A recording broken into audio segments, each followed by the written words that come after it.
Hello बच्चों, कैसे हैं आप सभी। उम्मीद करता हूँ बहुत अच्छे हैं और पढ़ाई को अच्छे से कंटिन्यू कर रहे हैं। बच्चों, आज हम 2 पॉइंट पढ़ने वाले हैं। पहला, कूलाम के नियम से गाउस के नियम की उत्पत्ति। दूसरा, इसका उल्टा कर दो, गाउस के नियम से कूलाम के नियम की उत्पत्ति। ये 2 पॉइंट आज हम डिस्कस करने वाले हैं। बहुत सिंपल सी डेरिवेशन है, डेरिवेशन को डिस्कस करेंगे, हमारा काम आसानी से हो जाएगा।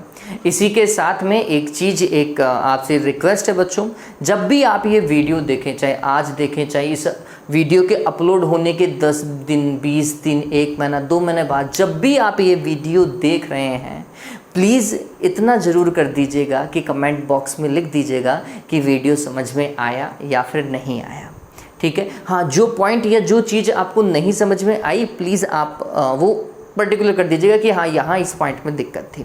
और अगर आपको समझ में आ गया है तो प्लीज़ ज़रूर से कमेंट कीजिएगा, क्योंकि आपके कमेंट से ही हमें पता चल पाता है कि हम सही डायरेक्शन में जा रहे हैं, या फिर हमारे पढ़ाने का तरीका या मेरे इस चैनल पे पढ़ाने का तरीका ऐसा तो है कि हाँ, बच्चों को समझ में आ रहा है। ठीक है। मैं पढ़ा रहा हूँ और आपको समझ में ही नहीं आए तो फिर वर्थ वाली बात नहीं है ना, तो वो ज़्यादा इंपॉर्टेंट है। ठीक है, आपका समझ में आना ज़्यादा इंपॉर्टेंट है। ठीक है, चलिए वीडियो चालू करता हूं। मैं हूं प्रशांत माहेश्वरी और fun with physics YouTube channel पर आप सभी का बहुत बहुत स्वागत है। आज का टॉपिक जो हमारे पास में है, कूलाम के नियम से गाउस के नियम की उत्पत्ति। कूलाम के नियम से गाउस के नियम की उत्पत्ति।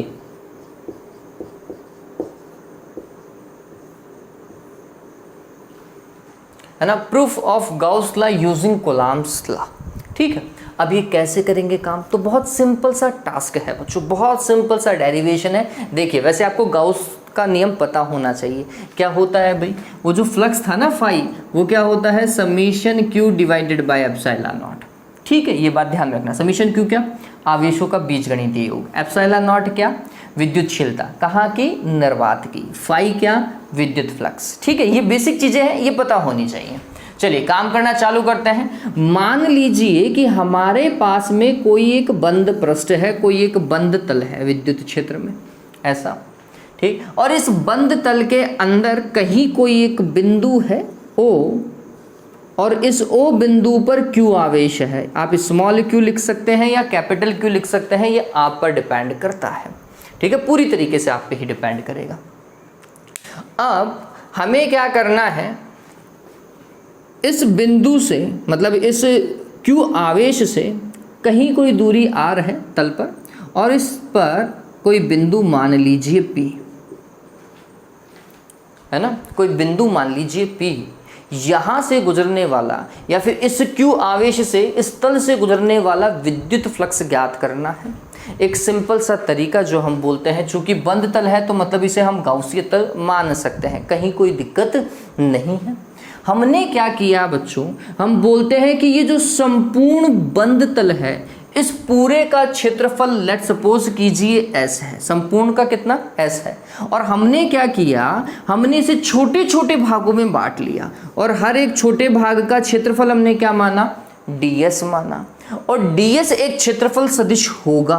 कैसे होगा भाई, तो हम बोलते हैं कि क्षेत्रफल की दिशा जो होती है वो तल के लंबवत बाहर की ओर होती है, ऐसा ही है। ठीक, तो हमने बोला कि जो P बिंदु है ना, इससे भी एक रिलेटेड क्या है, छोटा सा क्षेत्र है, ये क्षेत्र मान लिया। ठीक है, और इस क्षेत्र की दिशा क्या है, तो हमने बोला इसका तल ऐसा है तो इसका क्षेत्रफल शायद ऐसा जा रहा हो, ये ds ऐसा जा रहा हो। ठीक है, ऐसा था ना तो यूं ऊपर की ओर देख रहा होगा। ठीक, और इस बिंदु आवेश के कारण इस P बिंदु पर विद्युत क्षेत्र कैसा होगा वो समझिए, वो कुछ ऐसा होगा, दोनों को मिलाने वाली रेखा के अनुदिश ऐसा, ये विद्युत क्षेत्र।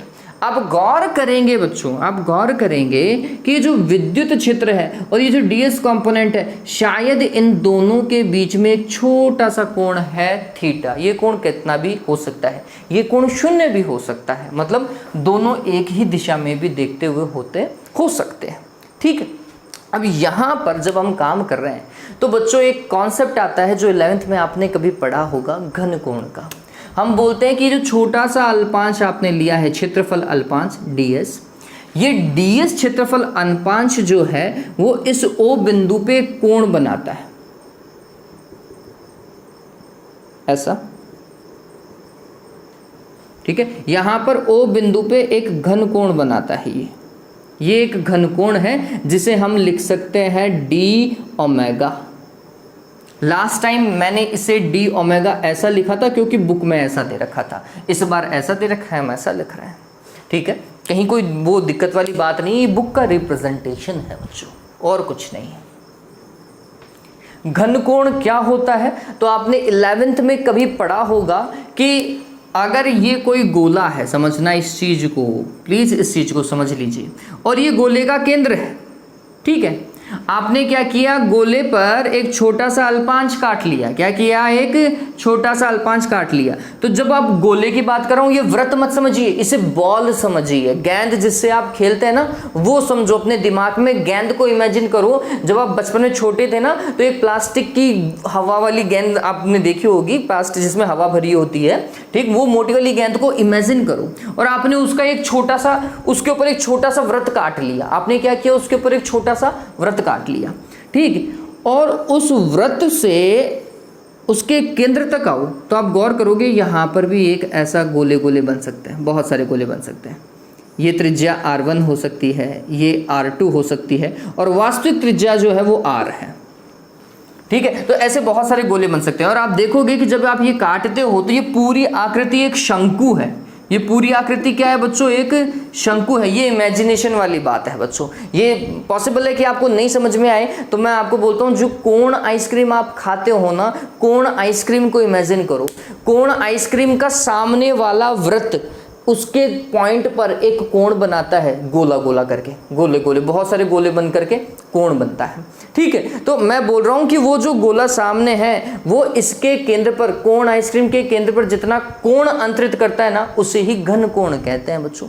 घन कोण का एक फॉर्मूला होता है, क्या फॉर्मूला होता है, तो हम बोलते हैं ये जो सामने वाला वृत्त है ना, इसका क्षेत्रफल देख लो, ये जो आपने भाग काटा है इसका क्षेत्रफल, आंसर है ds या फिर s, जो भी क्षेत्रफल है, और उसकी केंद्र से दूरी का वर्ग, केंद्र से दूरी तो r थी, और इस दूरी का क्या बच्चों, वर्ग। ये क्या होता है बच्चों, घन कोण, ठीक है। अब जब मैं पूरे गोले की बात कर लूं, पूरे गोले को चाप काट लिया, तो पूरे गोले का क्षेत्रफल कितना होता है बच्चों, 4 पाई r स्क्वायर, ठीक है। और उसमें किसका भाग लग रहा है, r स्क्वायर का, r स्क्वायर से r स्क्वायर कैंसिल, कितना आया। पूरे गोले द्वारा केंद्र पर अंतरित कोण कितना होता है बच्चों, 4 पाई होता है, और वास्तविकता में एक संपूर्ण घन कोण का मान इतना ही होता है ना। गोले द्वारा किसी भी केंद्र पर अंतरित कोण का मान सदैव, या वास्तविक घन कोण का मान, कुल घन कोण का मान कितना होता है, 4 पाई होता है, ये ध्यान में रखिएगा। तो इमेजिन क्या करना है, घन कोण के लिए एक दिमाग में शेप लानी है कोण आइसक्रीम वाली। कोण आइसक्रीम का सामने वाला वृत्त केंद्र पर जितना एंगल डालता है, उस एंगल को हम क्या बोलते हैं, घन कोण बोलते हैं, ठीक है। ये ध्यान में रखिएगा। फॉर्मूला क्या है, एरिया में किसका भाग लगाएंगे, r स्क्वायर का भाग लगाएंगे,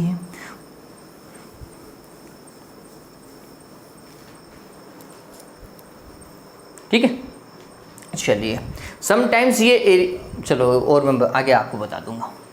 तो ये क्लियर हुआ। हमें क्या निकालना है, फ्लक्स निकालना है। इस Q आवेश से इस बंद तल से गुजरने वाला कुल विद्युत फ्लक्स हमें कैलकुलेट करना है बच्चों, ये बात ध्यान में रखिएगा। काम करने का तरीका समझिए किस तरीके से करेंगे। तो मैं पहले थ्योरी लिख देता हूँ, उसके बाद में हम इस चीज़ को समझते हैं। तो हमने लिखा, समझिए इस चीज़ को, बहुत सिंपल सी थ्योरी लिखेंगे इसकी, ज़्यादा टिपिकल नहीं करेंगे हम, ठीक है। तुमने बोला कि माना किसी बंद तल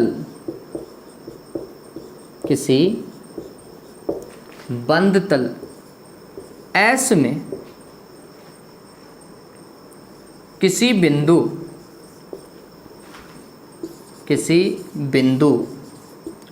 O पर क्या उपस्थित है, किसी बिंदु O पर Q आवेश उपस्थित है, उपस्थित है। यह तल S अनेक क्षेत्रफल अल्पांशों, क्षेत्रफल अल्पांशों ds से मिलकर बना हुआ माना गया है, माना गया है। आवेश Q, आवेश Q के कारण तल पर स्थित बिंदु P पर विद्युत क्षेत्र E है। ठीक है, हमने क्या बताया, इस Q आवेश के कारण P बिंदु पर विद्युत क्षेत्र E है। यह बिंदु P ds क्षेत्रफल अल्पांश से परिबद्ध है।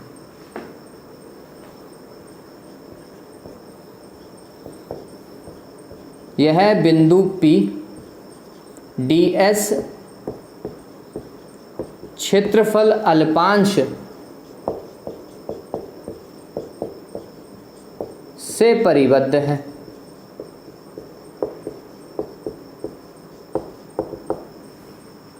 अतः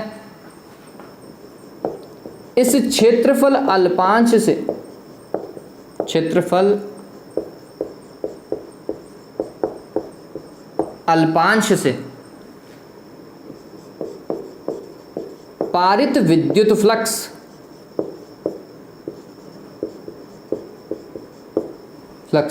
निम्न होगा, निम्न होगा। देखो मेरी बात को समझिएगा बच्चों, मैं क्या कर रहा हूं, सबसे पहले ये जो छोटा सा भाग है ना ds क्षेत्रफल, इससे गुजरने वाला फ्लक्स निकालूंगा और फिर पूरे बंद तल से गुजरने वाले फ्लक्स के लिए हम क्या कर देंगे, उसका समाकलन कर देंगे। तो सबसे पहले छोटे से भाग के लिए फ्लक्स देखेंगे तो फ्लक्स होता है बच्चों फाई, और छोटे से भाग के लिए लिखेंगे तो हम लिखेंगे डी फाई बराबर क्या बच्चों, ई डॉट ds। क्लियर है, और इसका क्या बच्चों, समाकलन होना चाहिए। अगर पूरे के लिए निकाले तो, अभी तो छोटे के लिए बात करते हैं, यही होगा। हमें E भी तो पता होना चाहिए कि E कितना है।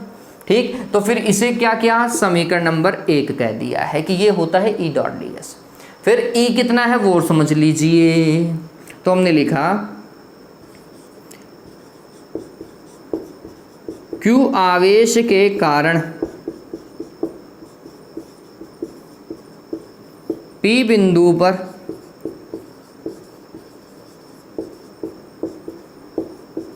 विद्युत क्षेत्र कितना बच्चों वो समझिए।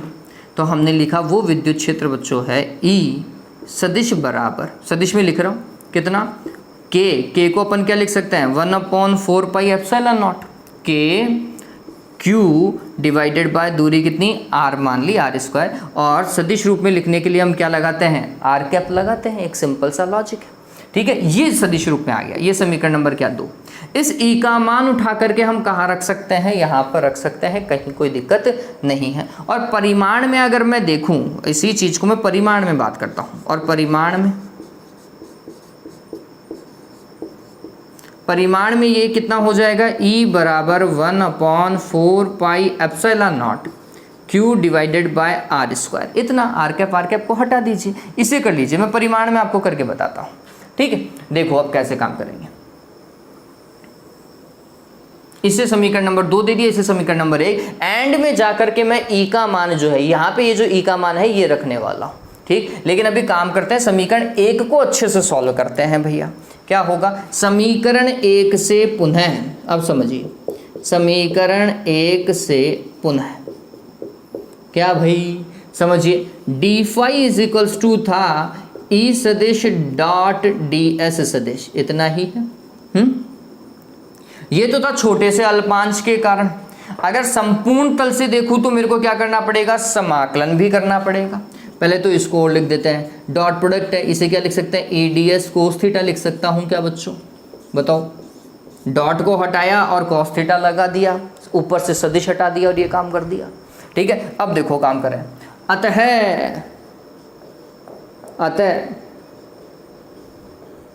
संपूर्ण बंद तल से पारित विद्युत फ्लक्स,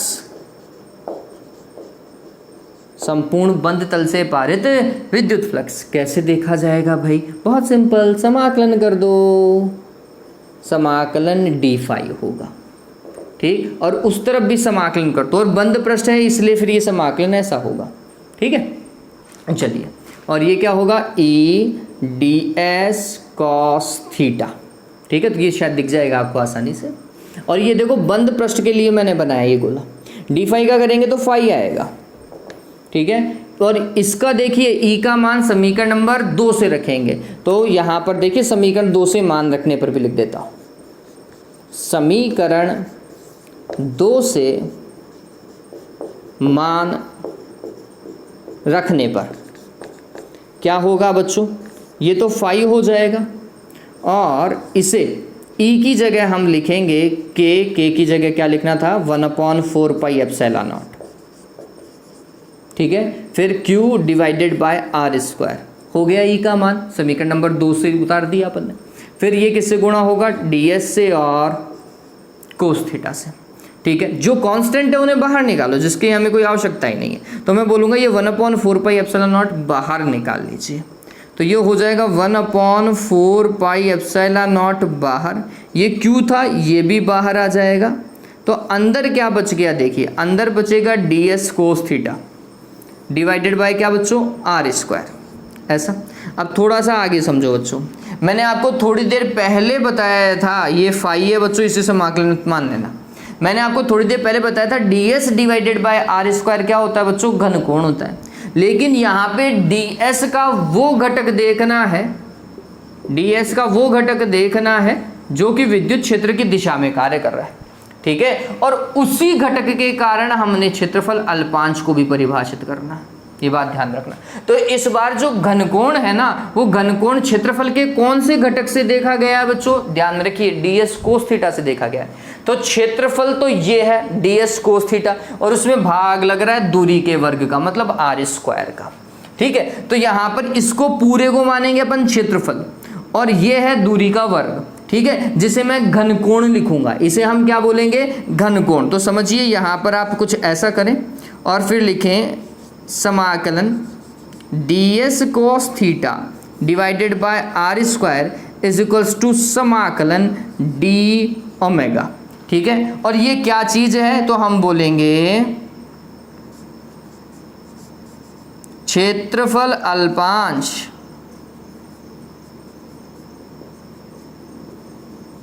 द्वारा O पर अंतरित घनकोण है ये। ठीक है, ये ध्यान में रखना। तो अब मैं इस पूरे की जगह, इसकी जगह मतलब ये लिख दूंगा डी ओमेगा। ठीक है, तो फाई बराबर क्या होगा, ये स्टेप जो है परिणामी स्टेप है भाई, Q divided by 4 pi epsilon not. फिर इसकी जगह हम क्या लिखेंगे, समाकलन डी ओमेगा, और डी ओमेगा का मान समाकलन करने पर कितना आना चाहिए, संपूर्ण ओमेगा आएगा। संपूर्ण ओमेगा मतलब कुल घनकोण, कुल घनकोण का मान मैंने कितना बताया था, 4 पाई बताया था। ठीक है, तो इसकी जगह हम कितना लिखेंगे, 4 पाई लिखेंगे नेक्स्ट स्टेप में। तो Q divided by 4 pi epsilon not गुणा यहाँ पर 4 पाई लिख दीजिए, 4 पाई से 4 पाई कैंसिल। बताओ भाई फाई का मान कितना आएगा, फाइनली फाई का मान आएगा Q divided by epsilon not. बताओ भाई, यही था क्या गाउस का नियम, यही गाउस का नियम है। यही क्या है, गाउस का नियम है बच्चों, इतना ही था। ठीक, कंडीशन अप्लाइड, वो आवेश कहाँ होना चाहिए, बंद तल के अंदर होना चाहिए था। ये बात ध्यान में रखिएगा। ठीक है, इस चीज को सदैव ध्यान में रखिएगा। चलो उतारो इस चीज को, ये समझ में आया ना क्या करना है। देखो सिंपल सा बताता हूँ। सबसे पहले तो हम बोलेंगे Q आवेश O बिंदु पर है, इससे R दूरी पर कोई बिंदु P है, ठीक, और यह ds अल्पांश से परिबद्ध है। ठीक, इस Q आवेश के कारण P बिंदु पर विद्युत क्षेत्र E है इतना, और E विद्युत क्षेत्र को बोल दो कितना, KQ डिवाइडेड बाय R², नीचे लिख दो। ठीक है, फिर जैसे ही विद्युत क्षेत्र लिख दोगे, अब आप क्या निकालोगे, फ्लक्स निकालोगे। तो हमने बोला कि इस ds अल्पांश से गुजरने वाला फ्लक्स, ds अल्पांश से गुजरने वाला फ्लक्स कितना होगा, d∅ बराबर E डॉट ds होगा। ठीक, फिर E डॉट ds को हम क्या लिखते हैं, EDS कोस थीटा लिखते हैं। तो ये हो गया अल्पांश से, और संपूर्ण तल से कितना हो जाएगा, तो संपूर्ण तल के लिए हमने इसका क्या कर दिया बच्चों, समाकलन कर दिया। समाकलन करने के बाद में E का मान रखा, जो कांस्टेंट था उसे बाहर निकाला, और ये जो अंदर रह गया ना ds cos theta divided bye R², ये क्या है, घन कोण। तो इसकी जगह हमने घन कोण का कॉन्सेप्ट यूज किया। इतना सा काम था। विद्युत क्षेत्र, फ्लक्स, संपूर्ण तल के कारण विद्युत फ्लक्स, इतना काम करो, आसानी से हो जाएगा डेरिवेशन। चलिए इस चीज को उतारो, जल्दी से उतारिए, और ध्यान में रखिए ये डेरिवेशन हमने तब किया है जब बिंदु आवेश तल के भीतर स्थित था। बिंदु आवेश कहाँ स्थित है, तल के भीतर स्थित है, ये बात ध्यान में रखिएगा।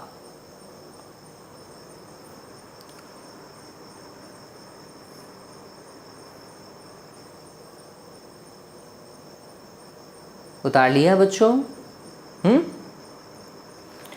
चलो अब इसका वाइस वर्सा भी कर सकते हैं, इसका वाइस वर्सा भी कर सकते हैं। एक डेरिवेशन हम ये भी कर सकते हैं कि अगर बिंदु आवेश जो है वो तल के बाहर स्थित हो तो क्या होगा।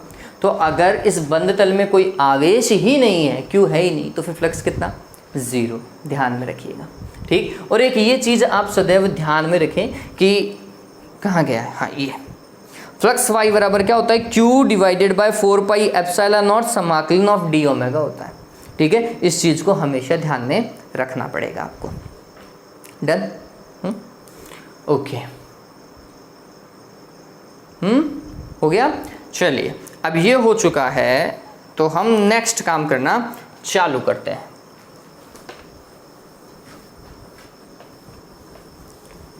ये वाला डेरिवेशन कब था बच्चों, जब बिंदु आवेश कहाँ था, कहाँ, बंद पृष्ठ के भीतर था, बंद पृष्ठ के भीतर था। अगर ये बंद पृष्ठ के बाहर होता बिंदु आवेश तो क्या होता बच्चों, तो क्या होता, चलो एक स्टार लगा करके लिख लीजिए, इसे अपनी कॉपी में स्टार लगा करके लिख लीजिए। इंपॉर्टेंट नहीं है लेकिन तो भी ये हम सिद्ध करेंगे, है ना। यदि बिंदु आवेश, अब ये हो चुका है, डेरिवेशन कंप्लीट हो चुका है, एक अलग से नोट लगा करके लिख लो, एक छोटा सा डेरिवेशन करवा देता हूं। यदि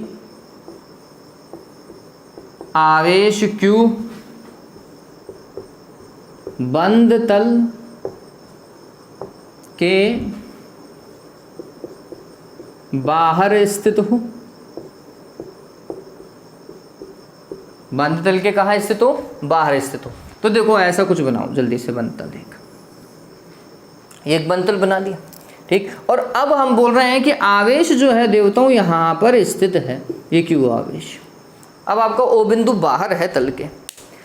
अब हमने क्या करना है, इस O बिंदु से, मतलब इस Q आवेश से, इसको केंद्र मानते हुए एक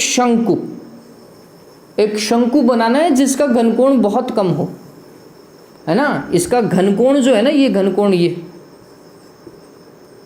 ये बहुत कम होना चाहिए।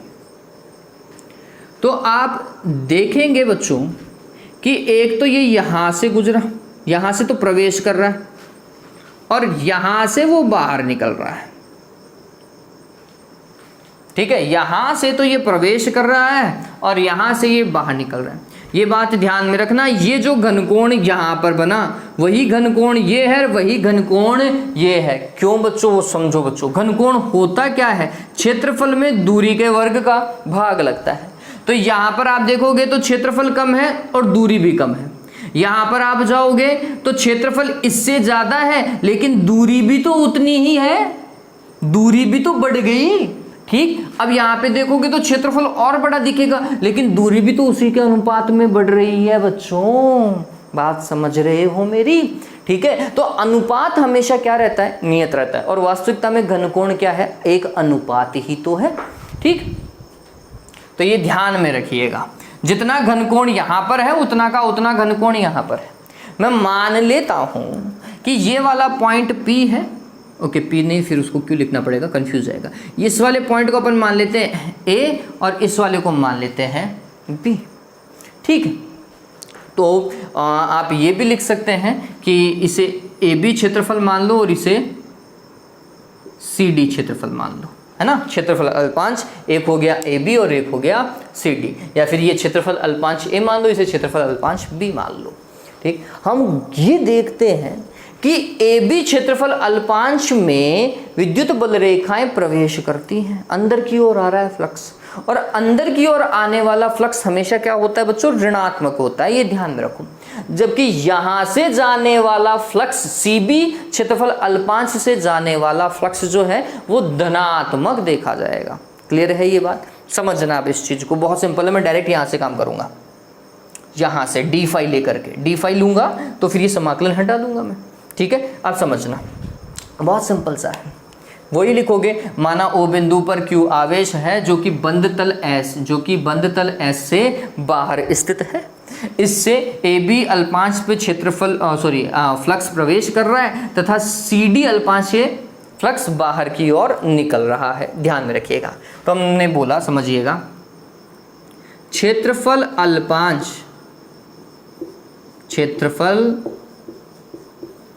अल्पांश AB में विद्युत फ्लक्स प्रवेश कर रहा है,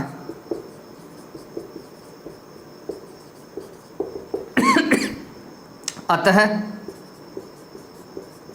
इससे संबंधित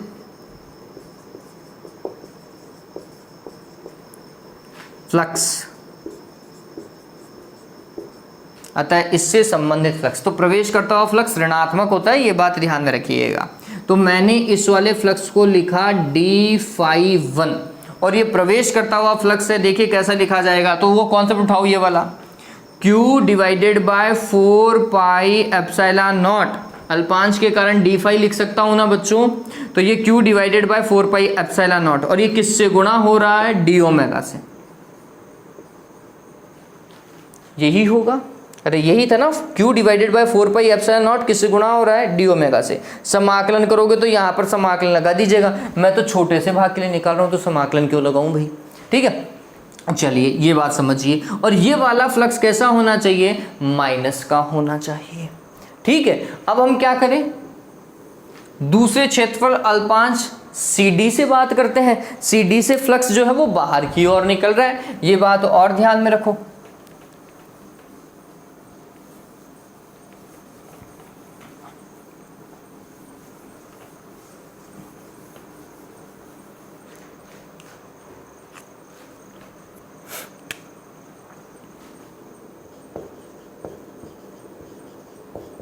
क्षेत्रफल अल्पांश CD से पारित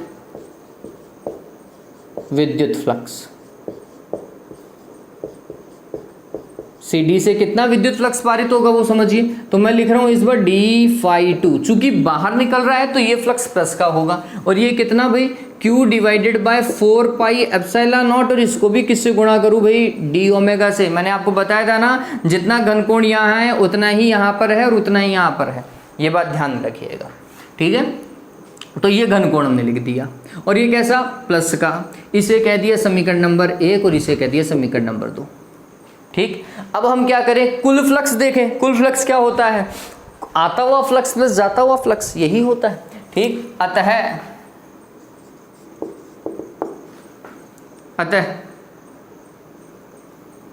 कुल फ्लक्स,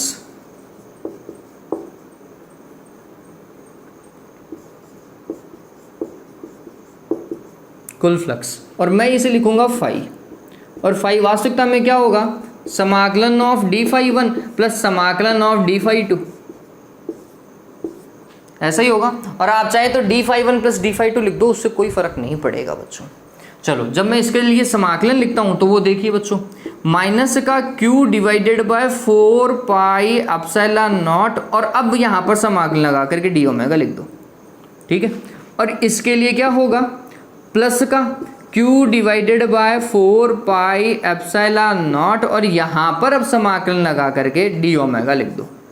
बताओ भाई, एक माइनस का और एक प्लस का कितना आएगा, 0 आएगा, नहीं आएगा, आएगा। ये भी तो गाउस का नियम ही है, ये भी गाउस का नियम है। क्या भाई, कि जब बिंदु आवेश बंद तल के बाहर होता है तो बंद तल से संबंधित फ्लक्स सदैव कितना होता है बच्चों, 0 होता है, ठीक है। आवेश का होना चाहिए, अंदर होना चाहिए, तो फिर फ्लक्स देखोगे। अगर आवेश बाहर है तो उसका फ्लक्स से कोई लेना देना नहीं है, बंद तल से गुजरने वाले फ्लक्स से कोई लेना देना नहीं है, यही मैं बता रहा था, ठीक है। तो या तो इन दोनों को डायरेक्ट जोड़ दो तो भी 0 आएगा, और अगर कुल निकालना है तो दोनों का समाकलन करके जोड़ दो तो भी 0 आएगा, ठीक है। ये ध्यान में रखिएगा। तो ये आप पे डिपेंड करता है। हालांकि ये चीज़ आज तक नहीं पूछी गई है, आज तक नहीं पूछी गई है, ध्यान में रखना। ये तो सिर्फ एक चीज़ मैं कॉन्सेप्ट क्लियर कर रहा था कि भैया अगर बिंदु आवेश बाहर है तो फिर 0 क्यों लिया जाता है, तो एक मैथमेटिक्स है उसके पीछे भी, ठीक है। चलो इसको उतार लो, जितनी देर में मैं ये बोर्ड साफ करता हूँ। इसे आप चाहें तो उतार लीजिए, और अगर आपको इम्पॉर्टेंट ना लगे तो छोड़ दो ये, लेकिन आपके कॉन्सेप्ट को जरूर इंक्रीज करेगा।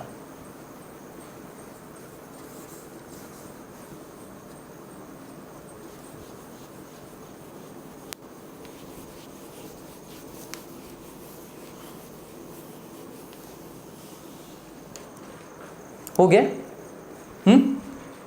डन। बहुत सिंपल सा, जल्दी जल्दी कर लो, नहीं तो वीडियो को पॉज करो और जल्दी से करो, ठीक है। ऑल राइट, तो उम्मीद करता हूं ये चीज क्लियर हो गई होगी। अब हम हमारे नेक्स्ट डेरिवेशन की तरफ चलते हैं, जो कि आज का लास्ट डेरिवेशन है। इसके बाद में एक न्यूमेरिकल भी करवाऊंगा। ये न्यूमेरिकल आता है, बहुत बार एग्जाम में पूछा गया है।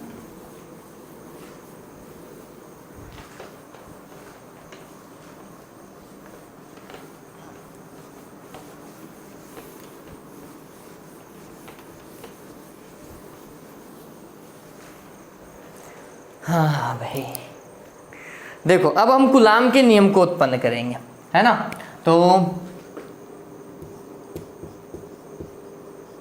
गाउस के नियम से कूलाम के नियम की उत्पत्ति, इस बार उल्टा कर रहे हैं। और ये बहुत सिंपल सा डेरिवेशन बताऊंगा मैं आपको, हालांकि वो भी लास्ट वाला भी सिंपल ही था। देखिए मान लीजिए एक गोला है, r त्रिज्या का गोला, गोला समझिए वृत्त नहीं होता, गोला, गोला होती है गेंद जिससे आप खेलते हैं, ठीक है। एक r त्रिज्या का, स्मॉल r या कैपिटल R आपके ऊपर डिपेंड करता है, एक r त्रिज्या का गोला ले लीजिए, ठीक है। और उसके केंद्र पर क्या स्थित है बच्चों, q आवेश स्थित है, ये ध्यान में रखना। और मेरे को क्या करना है, इस q आवेश के कारण इसकी परिधि पर कोई पॉइंट है P, इस पर विद्युत क्षेत्र ज्ञात करना है। तो पहली बात तो विद्युत क्षेत्र होगा क्या, तो q आवेश से P बिंदु पर विद्युत क्षेत्र ऐसा होगा, सीधा बाहर की ओर, ऐसा ही होगा, ठीक। आपने क्या किया, आपने बोला कि भैया एक अल्पांश में बना देता हूं। हालांकि मेरे को अगर निकालना है तो मैं पहले क्या करूंगा, फ्लक्स निकालूंगा। P बिंदु से गुजरने वाला तो निकाल नहीं सकता, तो हमने क्या किया, एक बंद तल बना दिया, r त्रिज्या का एक बंद तल बना दिया, ठीक है, वो गोला ही है। और ये चूंकि बंद तल है, आवेश अंदर है, तो मैं आसानी से इस बंद तल से गुजरने वाला विद्युत फ्लक्स निकाल सकता हूं। और अगर मैं फ्लक्स निकाल सकता हूं तो मैं क्या निकाल सकता हूं, विद्युत क्षेत्र भी निकालने की कोशिश कर सकता हूं, ठीक है, समझिए। तो अब ये क्या होगा, तो ये आपने एक ds क्षेत्रफल अल्पांश लिया, और ये ds क्षेत्रफल अल्पांश कहाँ की ओर देख रहा है, तो आंसर गोला है, अभिलंबत बाहर की ओर ही देखेगा। गोले में हमेशा क्षेत्रफल अल्पांश सीधा बाहर की ओर 90 डिग्री बनाते हुए देखेगा। तो आप गौर करेंगे कि विद्युत क्षेत्र और क्षेत्रफल सदिश, विद्युत क्षेत्र और क्षेत्रफल सदिश दोनों एक ही दिशा में देखेंगे, इसलिए थीटा का मान सदैव कितना होता है गोले के लिए, 0 डिग्री होता है, ध्यान में रखिएगा। ठीक, काम करने का तरीका, पहले विद्युत फ्लक्स निकालोगे गाउस के नियम से, Q बटा एप्सिलॉन नॉट होता है। ठीक है, कैसे होगा समझिए बच्चों, धीरे धीरे करेंगे काम। हमने क्या किया समझिए, तो हमने बोला आवेश Q के कारण R दूरी पर स्थित किसी बिंदु P पर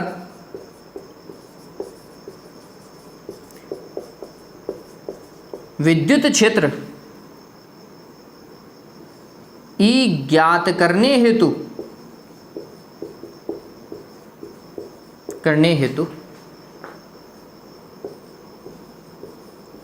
R त्रिज्या के गोलीय गाउसीय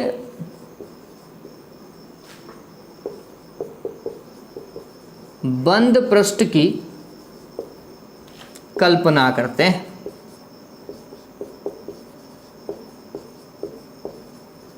ठीक है, अगर इसमें विद्युत क्षेत्र निकालना है तो हमने क्या किया, एक R त्रिज्या का गोलीय गाउस बंद पृष्ठ बना दिया है। फिर क्या किया भैया, फिर तथा P बिंदु क्षेत्रफल अल्पांश ds से परिबद्ध है। ठीक है, P बिंदु को जिस क्षेत्रफल अल्पांश ने घेरा हुआ है वो कौन सा है भाई, ds है। अतः अल्पांश से पारित विद्युत फ्लक्स क्या होगा भाई, डी फाई बराबर क्या बच्चों, E डॉट ds वेक्टर। ठीक है, फिर इसे क्या लिख सकते हैं, E ds cos थीटा, ये डी फाई हो। हाँ, थीटा का मान समझिए, थीटा का मान कितना है, 0 डिग्री है, तो हमने यहाँ पर लिखा भाई थीटा बराबर 0 डिग्री है। अगर ऐसा है तो ये होगा cos थीटा बराबर cos 0, और cos 0 का मान कितना होता है, 1 होता है। ठीक है, तो हम यहाँ पर क्या लिख देंगे, cos 0 बराबर 1 लिख देंगे, तो डी फाई बराबर हो जाएगा E ds। और ये सारा का सारा काम किसके लिए है बच्चों, छोटे से अल्पांश के लिए। अब हम संपूर्ण अल्पांश से पारित फ्लक्स देखेंगे, या संपूर्ण क्षेत्रफल से पारित फ्लक्स। अतः संपूर्ण क्षेत्रफल से पारित फ्लक्स, संपूर्ण क्षेत्रफल से पारित फ्लक्स क्या हो जाएगा, समाकलन कर दीजिए।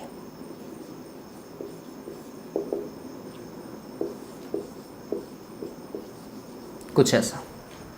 ठीक है, अब यहाँ पे देखो भाई, डी फाई का तो क्या लिखेंगे हम, फाई लिखेंगे कुल, और वो क्या आएगा, ई बाहर, और आपको क्या करना है, ds का समाकलन, ds का समाकलन s, और s क्या, गोले का क्षेत्रफल, पूरे गोले का क्षेत्रफल। पूरे गोले का क्षेत्रफल क्या बच्चों, 4 पाई r स्क्वायर।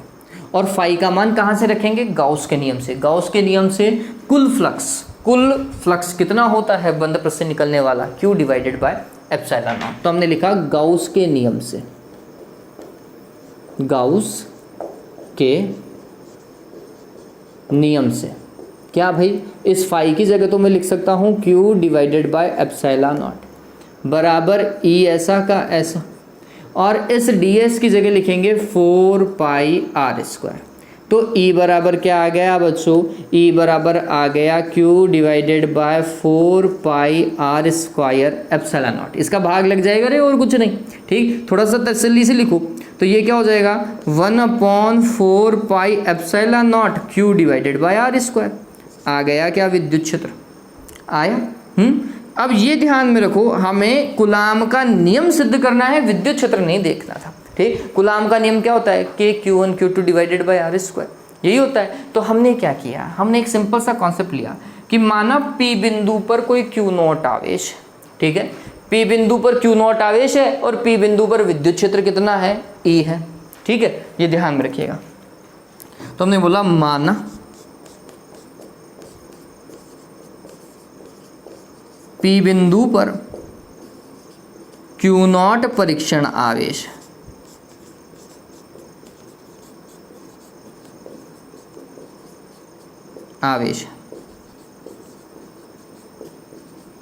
जिस पर लगने वाला बल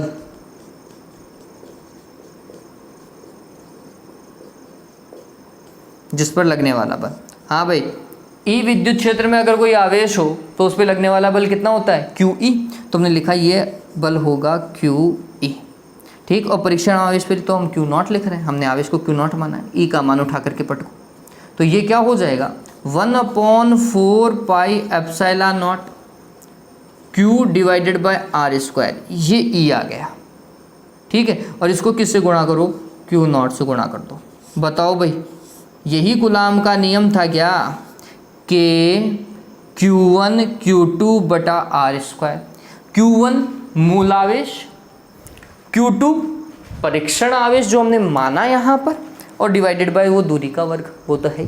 ठीक, ये चल रहा है क्या, यही क्या है, कूलाम का नियम है। यही क्या है, कूलाम का नियम है। तो लिख लीजिएगा, यही कूलाम का नियम है। हालांकि ये डेरिवेशन पूछा नहीं गया है, पूछा कौन सा जाता है, कूलाम के नियम से गाउस के नियम की उत्पत्ति वाला, जो हमने पहले किया था। ठीक है, तो उसको अच्छे से ध्यान में रखिएगा, और ये ध्यान में रखिएगा कि उल्टा चलाना है। अब पहले क्या निकालेंगे, विद्युत फ्लक्स निकालेंगे और मान रखते रखते काम कर देंगे। ठीक है, चलो जल्दी से करो। हालांकि निकाला तो उसमें भी विद्युत फ्लक्स था।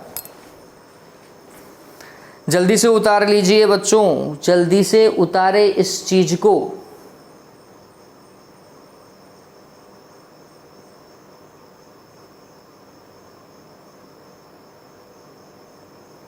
हाँ देखो, अब आगे एक छोटा सा सवाल मैं आपको बताता हूं। इस तरीके का सवाल बोर्ड एग्जाम में पूछा गया है। इस तरीके का सवाल बोर्ड एग्जाम में पूछा गया है बच्चों। अच्छा सवाल भी है। कैलकुलेशन आप करेंगे, मैं आपको तरीका बताऊंगा। कैलकुलेशन आप ही करेंगे, वो आपका ही पार्ट है। देखिए क्वेश्चन समझिए। क्वेश्चन कुछ इस तरीके का आता है कि किसी बंद पृष्ठ में प्रवेशित एवं निर्गत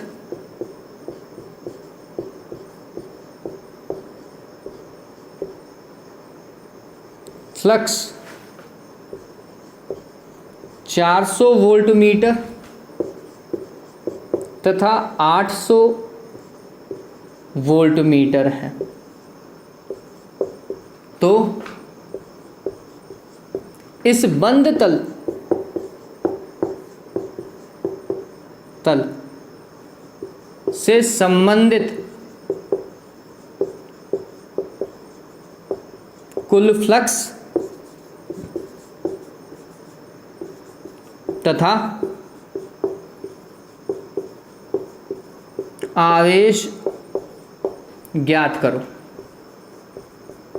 देखो क्या बोल रहा है, एक बंद तल है और उसमें कुछ फ्लक्स आ रहा है, कुछ फ्लक्स जा रहा है। ठीक है, तो अकॉर्डिंग टू क्वेश्चन अगर मैं देखूं तो आने वाले फ्लक्स को लिखेंगे इनकमिंग वाला I। ठीक, और ये कितना है 400। देखो पहले प्रवेशित बोल रहा है तो 400 लिख दिया, 400 वोल्ट मीटर। और आने वाला फ्लक्स कैसा होता है, माइनस का। फिर निर्गत फ्लक्स कितना है, 800 है। निर्गत बाहर निकलने वाला, आउटगोइंग वाला, ये कितना है 800 वोल्ट मीटर। ठीक, तो आपको क्या निकालना है, बंद पृष्ठ से संबंधित कुल फ्लक्स, बंद पृष्ठ से संबंधित कुल फ्लक्स। कुल फ्लक्स क्या होता है भाई, आने वाला फ्लक्स प्लस जाने वाला फ्लक्स, बीजगणितीय योग है। आने वाला फ्लक्स कैसा, माइनस का 400 और जाने वाला प्लस का 800, तो फिर कुल संबंधित फ्लक्स कितना हो जाएगा, 400 वोल्ट मीटर। डन। आवेश कैसे होगा, तो बंद पृष्ठ से संबंधित कुल flux Q divided by epsilon not होता है, नहीं होता, बराबर कितना, 400 वोल्ट मीटर। बताओ भाई ऐसा ही आएगा क्या? चलिए अब यहाँ पर देखो, हमें तो Q निकालना है, तो Q बराबर क्या आ जाएगा, 400 गुणा एप्सिलॉन नॉट। अरे एप्सिलॉन नॉट ही तो गुणा हो जाएगा। एप्सिलॉन नॉट कितना होता है रे देवताओं, 8.85 गुणा 10 की घात -12, यही होता है। कुलाम लगा लीजिएगा, मात्रक। मात्रक क्या लगाओगे, कुलाम। बताओ भी, सिंपल सा सवाल था, नहीं था ना? ठीक। और ये सवाल जो है वो नीट में भी आ चुका है, वो बोर्ड एग्जाम में भी आ चुका है। एक और सिंपल सा सवाल है, ये सवाल भी बहुत अच्छा सवाल है कि एक कुलाम अथवा एकांक धनात्मक आवेश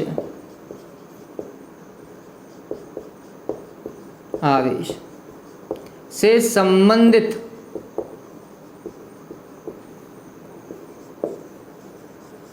विद्युत फ्लक्स ज्ञात कीजिए।